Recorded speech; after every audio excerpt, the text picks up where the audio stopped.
Hello, fellow poker enthusiasts. I'm Joel Smith, your host for The Final Table, the show made by and for weekend warriors, home game heroes, and low-stakes grinders chasing that next big score without quitting their day jobs. Whether you're crushing the 1-2 live games, battling microstakes online, or just trying not to tilt after a bad beat in your buddy's home game, this is your spot.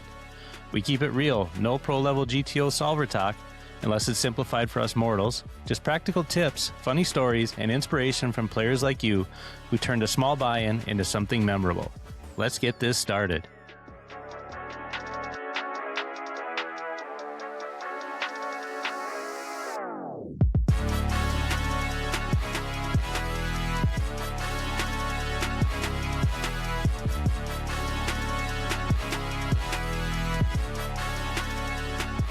Hi everyone, I apologize for interrupting the podcast, but I want to let you know that we experienced some technical issues with the video recording in this episode, but the audio worked perfectly.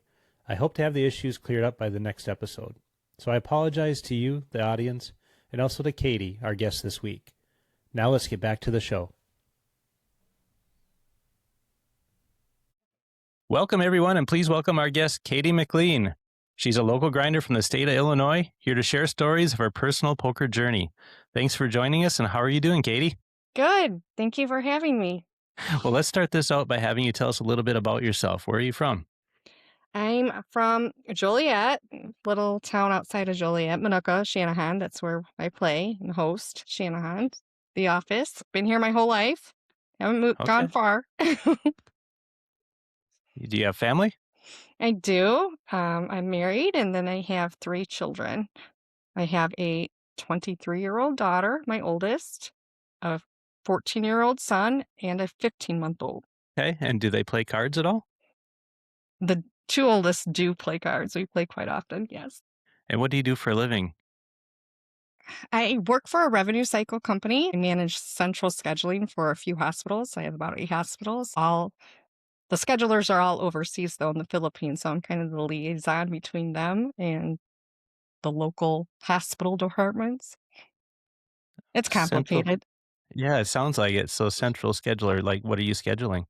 So the schedulers are scheduling all the outpatient testing, like ultrasound, CTs, MRs, those kinds of things. And they do that from the Philippines, and I manage the client side of it. So the hospitals and the departments and all their issues and problems, and then I kind of feed it over to the Philippines. That does sound complicated. It is. It didn't always used to be like that, but we sent them overseas in 2023, and I did go to the Philippines for 2 years to get them, or not for 2 years. 2 years ago, I went for 2 weeks to get them up and running. So it's been different. It's kind of hard to describe what I do now. It's not the same as what it used to be. What was it like in the Philippines? I've never traveled there. It was really interesting. Beautiful culture and people. Absolutely the sweetest. Enjoyed that part of it. I was allowed to go in about a block radius. I wasn't allowed to go further than that. I could go from the hotel to the office, and that was it. And it was about a block apart. And that was absolutely beautiful, cleaner than any city I've been in America. But you go outside of that block, and you can definitely tell, it's a third world country. It was really kind of surreal. You wouldn't know it. But it was Great people though, huh? great people. Oh my gosh, they're amazing. And I love working with them. So it was an awesome experience. Let's talk a little bit about card playing. What got you introduced to playing cards in general, and what kind of games did you start out playing? Oh gosh. I try to remember my grandfather taught me, and he lives in Alabama, and we used to go down every year. That was our vacation. We would go down and stay with him. We'd get a house on Dauphin Island down there, and the family would come down. I remember playing with pennies probably when I was 4 or 5, just 5 cards, whatever, fun, great, just not Hold'em. I don't remember playing Hold'em until we were older, but anything and anything, in pennies, we would sit there. So I know he taught me a long time ago, but I don't remember a time of not playing. I will say Texas Hold'em, I didn't start playing until we were older at family Christmases and things like that. But as of like FPN or playing against other people besides my family, it's only been a couple years. And you played Texas Hold'em as a family, huh? Yep. Every That's pretty holiday. cool. $5 cash game, throw it in. Fun. Did you have multiple tables or just kind of enough for one table? Sometimes we would have 2, most of the time 1, but depends how many people were playing, when the kids were little, sometimes it was hard to jump in, but yeah, sometimes. And how about like locally? Where do you play? So, I play at the office in Shanahan, and I host that game, and then, last year, about October, we started a game, at McBride's in Morris, and so I'm hosting that one too, so I play on Mondays and Wednesday nights. I gotta get a babysitter for both those nights, so those are the only 2 nights I play. Hmm. Do you wish it was more? Do you enjoy it that much, or you like to play a lot, or is that about right? I'll still play online, like Friday night, the free for all, or on the weeklies and stuff on Sunday. So I don't say I guess I play more than 2 nights a week, but I mean it's enough for me to get out of the house and see everyone. So you host both of those games that you play locally? I do, yeah. What's it like being a host? Oh, um, I play with really great people, so most of the time it's fine. It's a little chaotic, but a lot of the people I play with are hosts themselves, and they've taught me the ropes and they always jump in and help, so it's not like you're ever on your own. It's kind of a big family game, so it doesn't bother me. How many players do you normally get there? For the opposite, around 32 probably. Lately, it's been more. We've had a wait list. McBride's, we just started in October, so that's like an average of 15, 16, and I'm estimating if anyone's listening, but yes, it's around that. Okay. Well, that's big crowds, 30 some. That's a lot. And you have to have a wait list? You only have so much seating or That one something? lately we have. That one it's big. That's a lot of people. And, everybody likes to go out at the same time or, there's always multiple things going on. So like it's a little crazy, whatever. I mean, I managed over 100 people for a living, all women in my lifetime, so I can handle that. Sure. Poker's easy, right? Exactly. So if someone was thinking about hosting a tournament, what kind of advice might you give them that would make it easier for them getting started?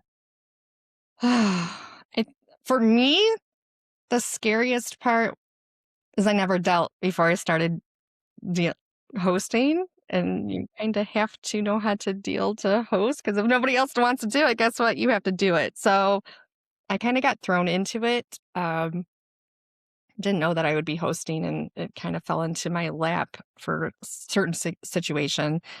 So I wish I would've practiced. It's not that I don't know how to deal, but, it's a little bit different when you're playing in an FPN than you are at home. So that would probably be my advice. Make sure you're comfortable sitting in that dealer's seat before you try hosting. And you guys have dedicated dealers on each table? For the most part, it's the Do same you? dealers. It's just when we went to McBride's and opened the new venue, there wasn't that set, like, you knew who was gonna deal. There are still a few, but I've had to jump in, and that was probably the most nerve-wracking, honestly. Which is In our probably area, stupid, right? But it was for me. I can do the computer, I can do the management, I can do all of that. It was the dealing that scared me. that's interesting. Around here, pretty much every location, the cards get passed around. Everybody deals for themselves, except for only one that we play at that my wife actually hosts. We deal. We have dedicated dealers there, but every other one we pass the deal around. So it's interesting.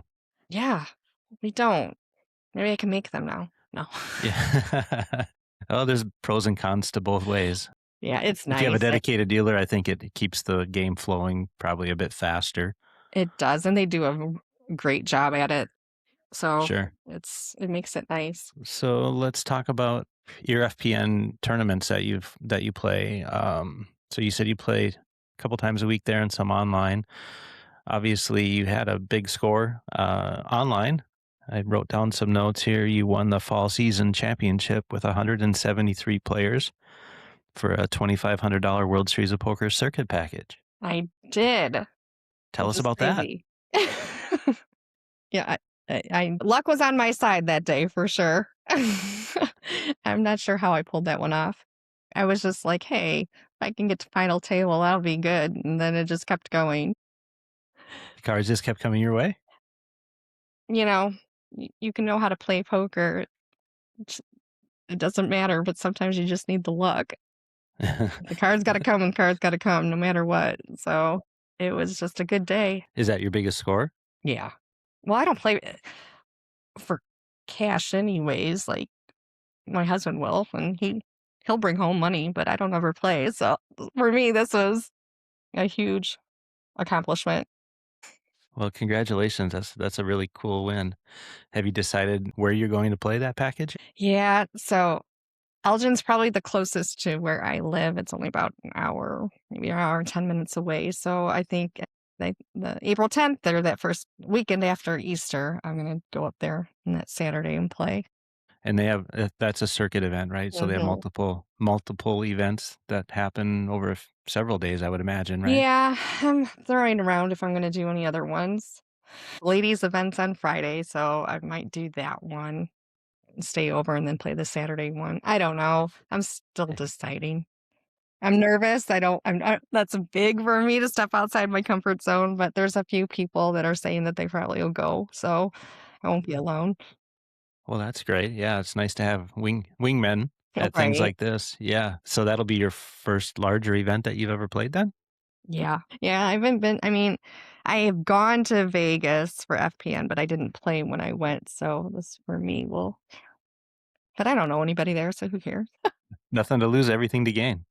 Right? Didn't cost me anything, and what I told my daughter, when you go to those meetings or someplace, then you have to do an introduction. They always ask you, what's your one interesting fact? I can say, well, I played in a WSOP tournament. So I'm like, oh, give me an Right on. interesting fact. Right on. Well, if I could give you a piece of advice, since this is your first event like this, everybody that you play with, there'll be somebody like that at your tables. So think about all the different player types that you play with locally. You'll come across exactly those same kinds of players in these larger events. It's just there's more of them. So Good to know. nothing to really be nervous about. Is you just play your game and what happens happens. That's the way I approach it. Yeah. I mean, for me, I'm not putting the money up for it. So, I mean, I know there's potential to win money, but for me, it would be in my head if I just paid all that money. So I can just go have fun and play the cards.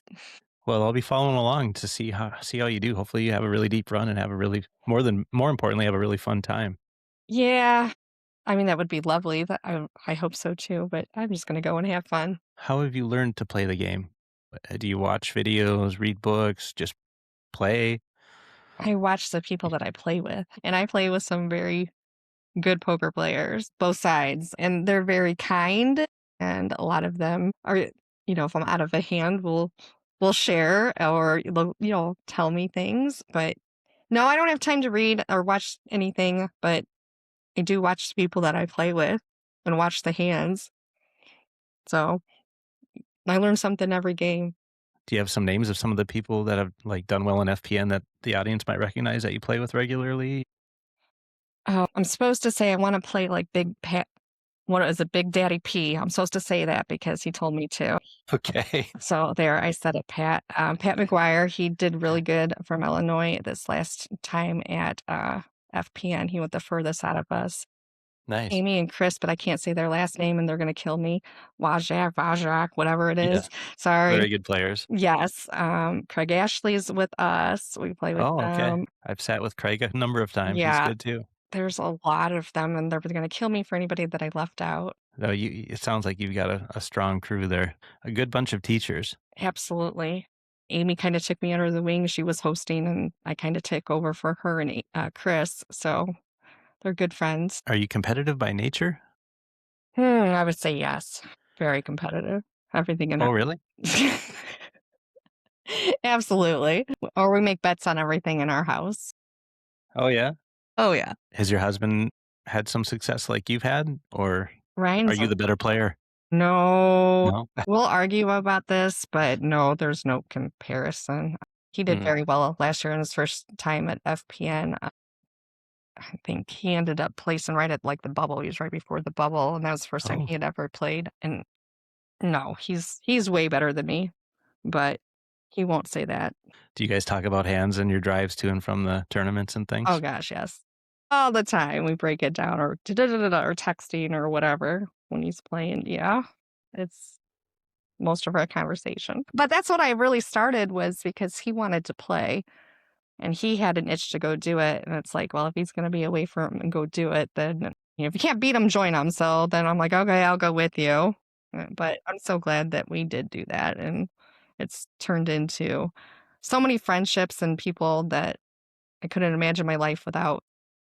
I mean, there's not a lot of things you do. I've said this before, not a lot of things that you can do where you're going to sit with the same people week after week for 4 or 5 hours. I mean, you really get to know the personal side of their lives and kind of become invested in them, right?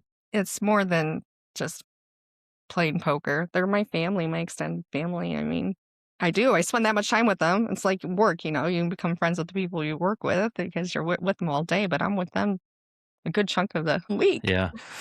It's true. How would you characterize yourself as a poker player? What style do you think you have, or what do you think others perceive your style as being? I don't know. It's a great question. I've never asked. I don't think I've ever wanted to know the answer. I don't know. I think I play by the book, probably. I'm probably pretty predictable.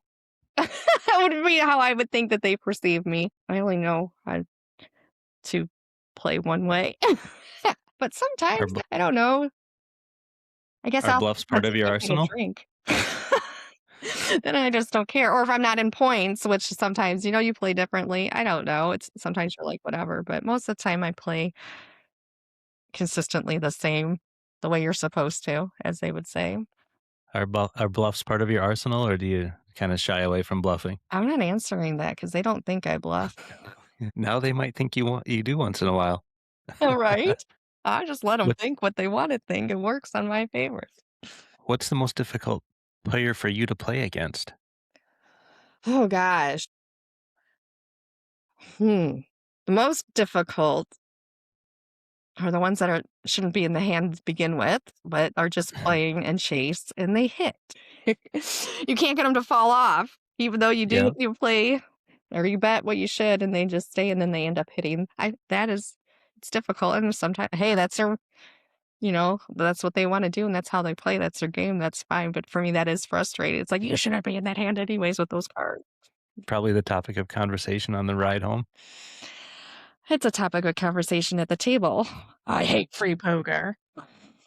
Oh yeah. Not for me, but I just say good hand and move on. How do you handle that variance that happens where those people stay in with questionable hands and get there on you? How do you deal with that? It's poker. I don't know. It's just go on to the next hand and move on. I mean, I don't get emotional. No, I wouldn't say that I do. I'm there to have fun. And then I just laugh at everybody else who gets mad. What's I will agree though that it is frustrating, but I'm just Those are the people that we should be able to get a lot of chips from. I mean, if you think about it, that's you don't want those people to quit playing for sure. You want them to continue to play the way they are because if you're playing good hands and able to read what their hands are when you actually have a better hand than them, you should make a lot of chips off you of just them. gotta catch them. Right. Right. Yep. But you're right. Once in a while they get there and it's like, "Oh my goodness, how did that just happen?" No, we play with people are the luckiest people. They have a horseshoe up their butt. Love them dearly though, every single one of them. Do you have any, superstitions or rituals or lucky charms that you use when you play? I have so many card protectors. I have a collection of them, so I wouldn't say that there's one over the other, but I seem to have quite a collection going on. A lot of them given to me. I don't think I've ever bought one. So my latest one has been from our good friend Bill. He shared one with me the other day, so I've been using that one, but Can you describe what it is? it's a Trump coin. Oh, really? Okay. Do you have any other unique ones?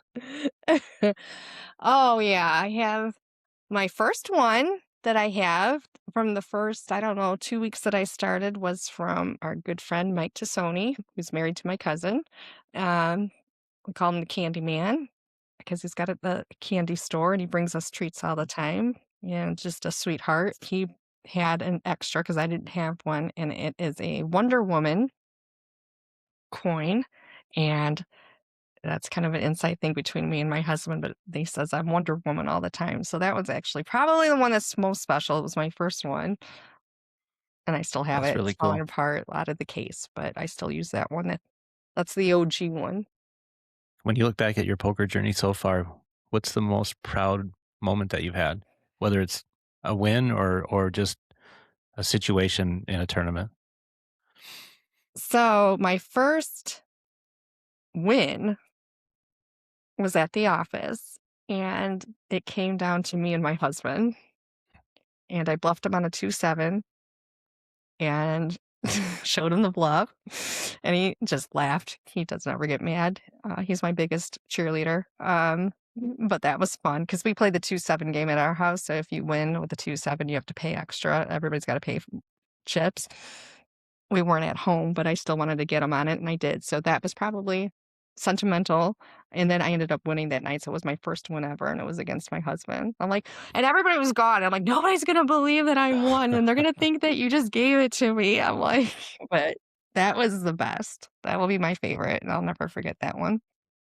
How do you define success in poker for you? If I learned something, I played something that messed up the game before or games before, and I didn't do the same thing, and I did either the right move or folded or bet when I, played the position right. If I, you know what I mean? There's always something. I Hmm. learn something every single game. And so if I don't make the same mistake the next time, that is success to me. Totally makes sense. What's the last thing that was that way, like that you did differently that was kind of eye opening for you? Can you think of one? Probably might not be the most recent. Having the straight for the board pairing up and then having the boat and not seeing that was probably the most recent that I can think of, which is So dumb, but just wasn't you get excited, you got, straight to the ace and you think you're good and, oh, shit. So, I didn't get caught out I mean, I did that a while ago, but it came back up recently. I was like, "Nope."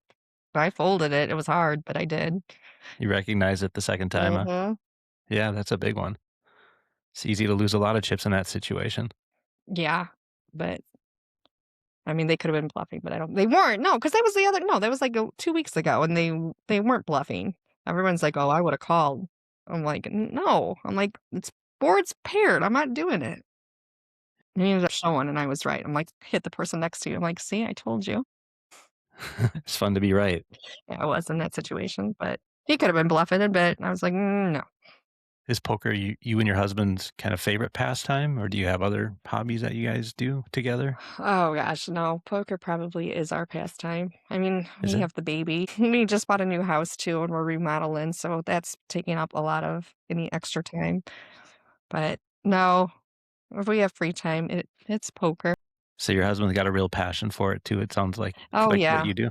Okay. he loves it. He liked it more than I did, and then now I kind of play more than he does probably. Have you ever slow rolled someone? Oh gosh, yes. Oh, really? Oh yeah. Every week? No, no, not every week, but certain people because it's fun. Can you think of one of the situations where you did that where it felt satisfying? Oh, yeah. Oh, it wasn't aces that I had, but I think it was kings or something, and I hit trips right on the flop and just, checked it down until they bet and then, came over the top. Had them the whole time. Mhm. It it was I don't know, it was a while ago. That's about the I haven't done it in a while, but yes, I knew I had them. I probably do it more actually than I realize. I think it's fun when they're betting into me. Do you think you have any tells? I don't know, I've never asked that question. I probably do and don't even know it, but no one's ever told me that I do. Can you think of anybody that you play with that has obvious tells to you that maybe nobody else recognizes? Hmm, that's a great question. No, not off the top of my head. No, I really can't. Probably don't wanna share them if you do anyway, right? Yeah, that would be calling them out, but I'm trying to think now. I'm gonna sit there and think. I mean, I think I can typically, for a lot of the people I play with every week, can tell you what they have just because I played with them so long, but not necessarily that they have a tell. You just kind of know how they play. I'll share one that I recognize in our area, and maybe you'll see this in your area if you pay attention to it too. But it seems like some of our older players, and I'm an older player too, but some of those that are older than me, it seems like if they act like they don't know it's their turn, and they go something like, "Is it on me?" They almost always have a monster hand. I bet that's a 99% accurate tell That's from what hilarious I've that you seen. said that because my grandfather played up until after he was 90. that was always what I would say when he would be like, "Is it my turn?" Or "I can't see my cards." And I'm like, "Papa, you can see your cards and you know it's your turn. It's you." That's literally, I'm like, "Stop playing over there. I know you got the straight because you're acting like a fool." And he'd just giggle and laugh and think it was the funniest thing ever. But I would call him. I'm like, "Papa, you know what's going on in the game." So I wonder if it's just that's funny. Maybe you'll catch that one of these next times you play. Yeah, I'm gonna have to pay attention. Those old birds, they they're crafty. Yep. Do you guys host home games? I have not hosted one, and there's a few people around here that have them that we'll go to. I do wanna have one. We just moved, and I have a really good setup to host in this house. It's a ranch, so it's got a lot of room, but I haven't done it yet. When you go to other home games, do you guys do like a potluck and Oh, yeah. stuff? Yeah, that's what we do around here too. Yeah, they're nice on the weekends. It's just good to see everybody. Plus, the baby I was able to bring over too, when he was newborn. Some of the wives don't play, even though I play, they don't play, and they're like, "Give me the baby." That's fun. Gives you a little break too, right? Absolutely. So where do you see your poker journey in the next 5 years, maybe even 10 years? Do you think you're gonna continue to play? Oh, I couldn't imagine not playing. Probably still doing the same thing I'm doing, Yeah. hosting and playing. Do you have anything on a bucket list for poker? No, this is the win that I got would probably be it. Next year, Yeah. I am going to Vegas. Are you? Yeah, I do have it my seat for Vegas for next year, so I will do that. It's just fun because a big group of us all go and so I'm excited for that, but no, I mean, it's to me, it's a lot about the people and the friends that I get to see, and it's just fun. So it's not about winning. It's nice to win, don't get me wrong, but When you're playing poker, do you think that you play conservative? Like when you talked about earlier about kind of playing by the book, tell me what that means to you. so probably, yeah, I would say, hmm, yeah, I probably play pretty conservatively. Like what kind of starting hands do you try to pick to play? Depends what the blinds are and what my stack looks like. Okay. I Good mean, answer. and we'll obviously a little bit more, we'll play a little bit more loosely at the beginning when the blinds are low, see if I can hit. But depending on how that's working for me, I mean, it depends. Sometimes I just want to see if I like to see a flap. I hate folding before a flap, but sometimes you just got to. At those games that you play at, does it seem like most players like to limp in pre-flop, I or do you mean, get a lot no, of raises? I think there's a good mix, and Hmm, it depends what table you're at. If you're going to hit people limp or people are going to pre-flop raise, so you kind of know what you're up against and who's behind you. Not except when you get new players, you don't know anything about them, but it's yeah. a good mix, I would say. When I think about the names that you named off of who you play with, there's a good number of those that would be ones that would be willing to put in a raise. Oh I yeah. think especially if somebody showed any weakness. Oh yeah. You get away with a few limps every once in a while, but well, there's a lot of people who just will throw. There's no limping around here. So, if you could give a piece of advice to somebody just starting out playing poker, what would it be? Hmm. Probably pay attention. I mean, if you want to actually learn and to play, like pay attention to the hands and the people around you because they're such a wealth of knowledge and they have so much experience. But also take a little bit of that person, a little bit of that person, learn something from every single person because nobody knows, or else we wouldn't be playing FPN, you know. And everyone's got a little figured something out of the game and trying to piece it all together. But really pay attention to the hands. That's how I learned and I think grew. And I'm still learning. I still make stupid mistakes, amateur mistakes. I've only been playing for 2 years. That's but Well, impressive win for only playing for 2 years. That's amazing. no, thank you. Like I said, I got Uh, lucky too. Well, I always feel like you have to get lucky at least twice where you maybe get it in bad behind to win a tournament. Do you I think when I heard that you said that you have dealers, dedicated dealers, I think you also have an advantage as being a dealer in the fact that you really do have to pay attention to every hand. Yeah. You know, the other people around the table a lot of times are looking at their phones, looking on social media or playing games on their phones. I think your comment about just paying attention, that's invaluable. Put that phone down and just watch what people are doing and how they're playing and what they're playing. And I think that's the fast track to getting some success out of the game, honestly. I think you hit the nail on the head. Yeah. And if people are going to show you their cards, I mean, take advantage of not necessarily the information about them. I mean, yes, you're getting that, but how they played and how in your head you would have played that, Hmm. you know, I don't know. But to me, it's a challenge. It's a challenge to myself that I learned something and I don't know. Poker makes you your brain. You're using all of it. I do my job all day long. I can do that in my sleep. There's nothing there for me. It's something I can learn and grow. I'm never going to have it 100%. So I don't know. I just liked that part of it. Any shout outs you want to make? Uh, Hi, everyone from the office in Shanahan and McBride's. I love you all. Thank you for teaching me all that you have. Well, I think that about wraps it up. Thank you, Katie, for taking the time to join us on the final table and sharing your poker stories along with some of the personal side of poker with our audience. Well, thank you so much for having me. It was great to meet you. You as well. Hopefully, I'll see you in Vegas. Definitely. Well, everyone, if you enjoyed this podcast, please take a moment to share, like, and subscribe so we can continue to share these interesting stories with our poker fans all over the country. Until next time, be kind to others and live just a little bit lucky. Thanks, Katie. Bye.